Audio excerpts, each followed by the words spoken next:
नमस्कार, ये आकाशवाणी पटना है। अब आप खालिद रशीद से प्रादेशिक समाचार सुनिए।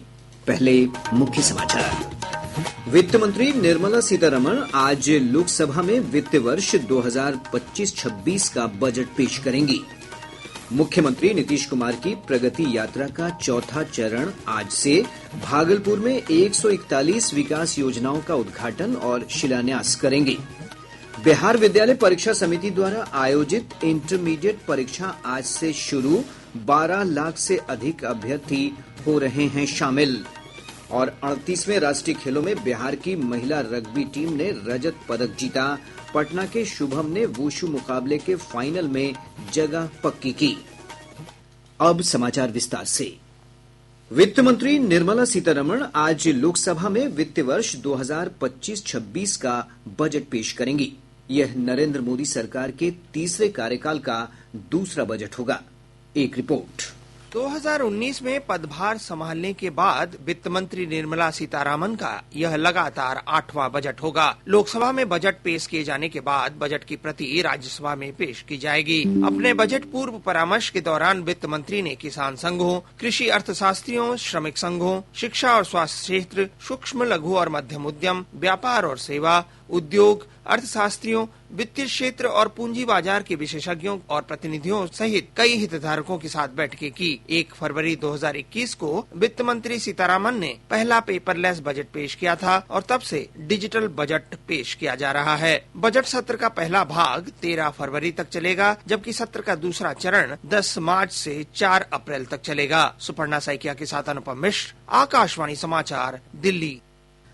पटना स्थित Bihar institute of public finance and policy में असिस्टेंट प्रोफेसर और अर्थशास्त्री सुधांशु कुमार ने कहा है कि केंद्रीय बजट से बिहार को काफी उम्मीदें हैं। उन्होंने कहा कि बजट में प्रदेश को विशेष वित्तीय प्रावधान प्राप्त होने की संभावना है।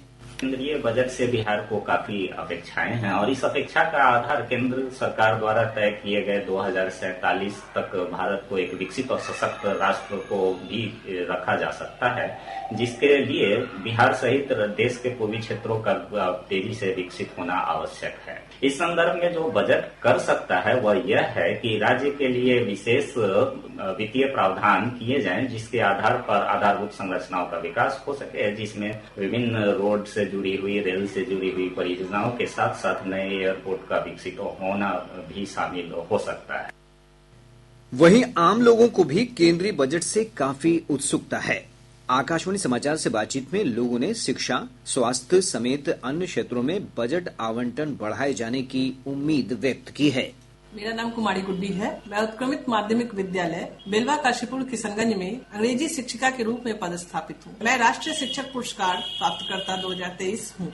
जैसा कि अभी बजट के बारे में बहुत सारी चर्चाएं हो रही है, तो मेरा यही मानना है कि बजट जो है गरीबी उन्मूलन बजट होना चाहिए, क्योंकि हमारा मुख्य उद्देश्य यही रहना चाहिए कि गरीबों को अधिक से अधिक लाभ मिल सके। मैं इस पर विशेष रूप से कहना चाहूंगी कि शिक्षा और कौशल विकास पर अधिक ध्यान देना चाहिए, क्योंकि पहले भी बच्चों को डीबीटी के माध्यम से राशि डायरेक्ट खाते में ही पहुंचती है और इस पर अगर थोड़ी बढ़ोतरी होती है बजट में तो इसका लाभ बच्चों को और भी पहुंचेगा और शिक्षा के प्रति उनका रुझान और भी बढ़ेगा। मैं निशा कुमारी सारण छपरा से। आगामी केंद्रीय बजट 2025-26 में गरीबी निवारण के लिए रोजगार सृजन, शिक्षा, स्वास्थ्य और ग्रामीण विकास पर विशेष ध्यान दिया जाना चाहिए। स्वास्थ्य सेवाओं में सुधार और महिलाओं के लिए विशेष स्वास्थ्य योजनाएं शुरू होनी चाहिए। गर्भवती महिलाओं के लिए पोषण और प्रसवकालीन देखभाल पर ध्यान दिया जाए। सरकारी स्कूल और कॉलेजों में महिलाओं के लिए सुविधा का माहौल बनाया जाए। हमारी सरकार की से यही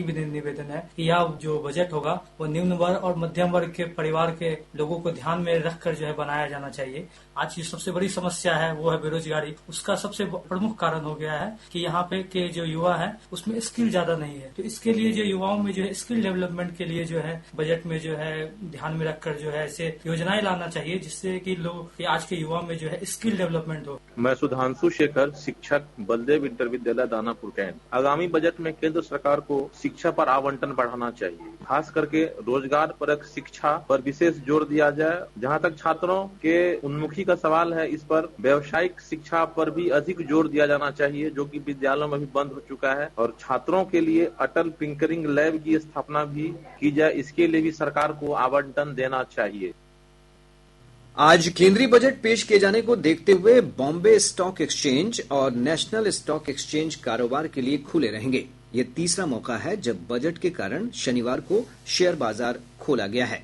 इससे पहले 1 फरवरी 2020 और 28 फरवरी 2015 को बजट पेश किए जाने के कारण शनिवार को शेयर बाजार खुले रहे थे। आज सामान्य दिनों की ही तरह शेयर बाजार सुबह 9:15 बजे से दोपहर 3:30 बजे तक खुले रहेंगे। कमोडिटी डेरिवेटिव बाजार में शाम 5:30 बजे तक कारोबार हो सकेगा। आज मल्टी कमोडिटी एक्सचेंज में भी लाइव ट्रेडिंग सेशन होगा। इधर राज्य सरकार के अधीन संचालित सचिवालय कोषागार आज और राज्य के सभी कोषागार कल खुले रहेंगे। वित्त विभाग ने इस संबंध में आदेश जारी कर दिया है। आकाशवाणी से सुबह 10:10 से रात 10 बजे तक बजट से संबंधित विभिन्न कार्यक्रम प्रस्तुत किए जाएंगे। केंद्रीय बजट 2025-26 आकाशवाणी समाचार के साथ केंद्रीय बजट 2025-26 पर होगा विस्तृत विश्लेषण। सुनिए विशेषज्ञों की राय, विशेष बजट बुलेटिन, बजट पर प्रतिक्रिया और विशेष साक्षात्कार। बजट से जुड़ी हर जानकारी पहुंचेगी आप तक। 1 फरवरी शनिवार सुबह 10:10 से रात 10 बजे तक 100.1 मेगाहर्ट्ज आकाशवाणी गोल्ड और आकाशवाणी के अतिरिक्त चैनलों पर।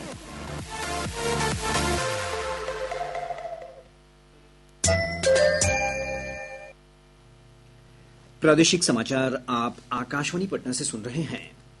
ताजा समाचारों के लिए आप हमारे एक्स हैंडल AIR_News_पटना पर जा सकते हैं। मुख्यमंत्री नीतीश कुमार आज से प्रगति यात्रा के चौथे चरण की शुरुआत करेंगे। इस दौरान पहले दिन वे भागलपुर में 141 विभिन्न विकास योजनाओं का उद्घाटन और शिलान्यास करेंगे। और ब्यौरे के साथ हैं हमारे संवाददाता।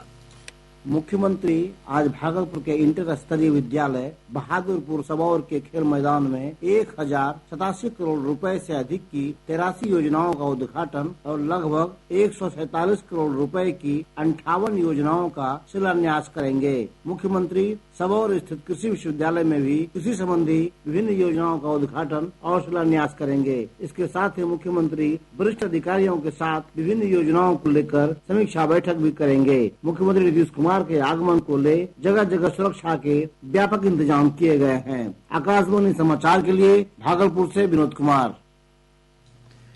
बिहार विद्यालय परीक्षा समिति द्वारा आयोजित इंटरमीडिएट परीक्षा आज से शुरू हो रही है। परीक्षा 15 फरवरी तक चलेगी। इस परीक्षा में 12,92,000 से अधिक अभ्यर्थी शामिल हो रहे हैं। परीक्षा के लिए राज्य भर में 1,677 केंद्र बनाए गए हैं। समिति के अध्यक्ष आनंद किशोर ने बताया कि अभ्यर्थियों को परीक्षा शुरू होने से 1 घंटा पहले परीक्षा केंद्र पर पहुंचना होगा। परीक्षा के दौरान सभी केंद्रों के 200 मीटर के दायरे में धारा 144 लागू रहेगी। उन्होंने कहा कि कदाचार मुक्त परीक्षा के संचालन के लिए सभी केंद्रों पर सीसीटीवी और वीडियोग्राफी की व्यवस्था की गई है।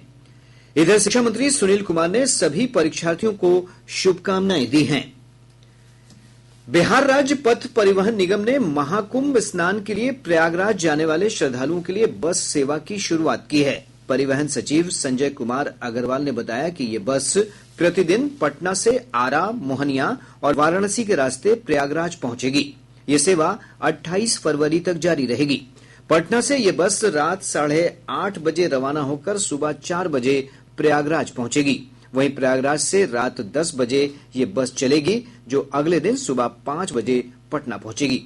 बस का प्रति व्यक्ति किराया 550 रुपए निर्धारित किया गया है। श्रम संसाधन मंत्री संतोष कुमार सिंह ने कहा है कि कर्मचारी राज्य बीमा ESI गवर्निंग बॉडी का गठन 1 सप्ताह में कर दिया जाएगा। उन्होंने कहा कि इससे राज्य के 4 लाख से अधिक बीमित कामगारों और कर्मियों को लाभ होगा। मंत्री ने कहा कि कर्मियों को कैशलेस इलाज के साथ ही उनके वेतन की क्षतिपूर्ति राशि का भुगतान भी आसानी से हो सकेगा। श्री सिंह ने कहा कि one nation one labour card से बिहार के श्रमिकों को भी फायदा होगा। उन्होंने कहा कि देश भर के निबंधित निर्माण कामगारों के डाटा को जमा करने के लिए पैन इंडिया पोर्टल के निर्माण का प्रस्ताव भी है। गया के गांधी मैदान में आज राष्ट्रीय जनतांत्रिक गठबंधन के कार्यकर्ताओं का संयुक्त सम्मेलन आयोजित किया जाएगा। भाजपा के वरिष्ठ नेता सह वन, पर्यावरण और जलवायु परिवर्तन मंत्री डॉक्टर प्रेम कुमार ने बताया कि सम्मेलन में भाजपा, जदयू, हम पार्टी, राष्ट्रीय लोक मोर्चा और लोजपा रामविलास के नेता और कार्यकर्ता हिस्सा लेंगे। प्रदेश का मौसम शुष्क बना हुआ है। मौसम विभाग के अनुसार आज और 3 फरवरी को पश्चिमी विक्षोभ का राज्य में कोई खास असर नहीं पड़ेगा। इसके चलते कुछ स्थानों पर बादल छाए रहने के साथ ही हल्की बूंदाबांदी की संभावना है। मौसम विज्ञान केंद्र पटना के वैज्ञानिक ने बताया कि अगले 48 घंटों के दौरान अधिकांश स्थानों पर न्यूनतम तापमान में बढ़ोतरी हो सकती है। पश्चिमी विक्षोभ 1 एवं 3 फरवरी को आने वाले हैं। उसमें भी 1 फरवरी वाला पश्चिमी विक्षोभ ज्यादा ताकतवर नहीं है, दूसरा पश्चिमी विक्षोभ ताकतवर है। यानी इन मौसमी सिस्टम के अनुसार पर्वतीय इलाकों में बर्फबारी एवं मैदानी इलाकों में वर्षा होने का अनुमान है। अगले 48 घंटों के दौरान मौसम शुष्क, न्यूनतम तापमान में बढ़ोतरी एवं तराई वाले जिलों में घना कोहरा छाए रहने का पूर्वानुमान है। देहरादून में चल रहे 38वें राष्ट्रीय खेलों में बिहार की महिला रग्बी टीम ने रजत पदक जीता है। फाइनल मुकाबले में ओडिशा ने 29-5 से जीत दर्ज की। वहीं वुशु के सेमीफाइनल मुकाबले में पटना के शुभम ने पंजाब के अर्जुन को पराजित कर फाइनल में जगह पक्की कर ली है। बिहार के खिलाड़ियों का प्रदर्शन साइकिलिंग, स्क्वैश और निशानेबाजी में भी अच्छा रहा है। अब पटना से प्रकाशित प्रमुख समाचार पत्रों की सुर्खियां। आज के सभी समाचार पत्रों ने अलग अलग खबरों को प्रमुखता से प्रकाशित किया है। हिन्दुस्तान ने राष्ट्रपति के अभिभाषण को लेकर कांग्रेस नेताओं के बयान पर उठे विवाद का शीर्षक लगाया है, राष्ट्रपति के सम्मान पर संग्राम। दैनिक जागरण लिखता है, वैश्विक नहीं घरेलू स्तर पर लिखनी होगी विकास गाथा। दैनिक भास्कर ने प्रधानमंत्री नरेंद्र मोदी के बयान को तरजीह देते हुए लिखा है, मिडिल क्लास पर आज लक्ष्मी की कृपा। प्रभात खबर ने अपने पहले पन्ने पर राज्य भर में सहकारी बैंक की 39 नई शाखाएं खुलने की खबर को प्रमुखता से प्रकाशित किया है। राष्ट्रीय सहारा लिखता है, पटना के सगुना मोड़ पर ज्वेलरी शोरूम से 40 लाख के आभूषण लूटे। आज अखबार की सुर्खी है, बिहार बोर्ड 12वीं की परीक्षा आज से। और अब अंत में मुख्य समाचार एक बार फिर। वित्त मंत्री निर्मला सीतारमण आज लोकसभा में वित्त वर्ष 2025-26 का बजट पेश करेंगी। मुख्यमंत्री नीतीश कुमार की प्रगति यात्रा का चौथा चरण आज से। भागलपुर में 141 विकास योजनाओं का उद्घाटन और शिलान्यास करेंगे। बिहार विद्यालय परीक्षा समिति द्वारा आयोजित इंटरमीडिएट परीक्षा आज से शुरू। 12 लाख से अधिक अभ्यर्थी हो रहे हैं शामिल। और 38वें राष्ट्रीय खेलों में बिहार की महिला रग्बी टीम ने रजत पदक जीता। पटना के शुभम ने वुशु मुकाबले के फाइनल में जगह पक्की की। इसके साथ ही आकाशवाणी पटना से प्रसारित प्रादेशिक समाचार का ये अंक समाप्त हुआ। आकाशवाणी पटना से अगला समाचार बुलेटिन दोपहर बाद 3:10 पर प्रसारित किया जाएगा।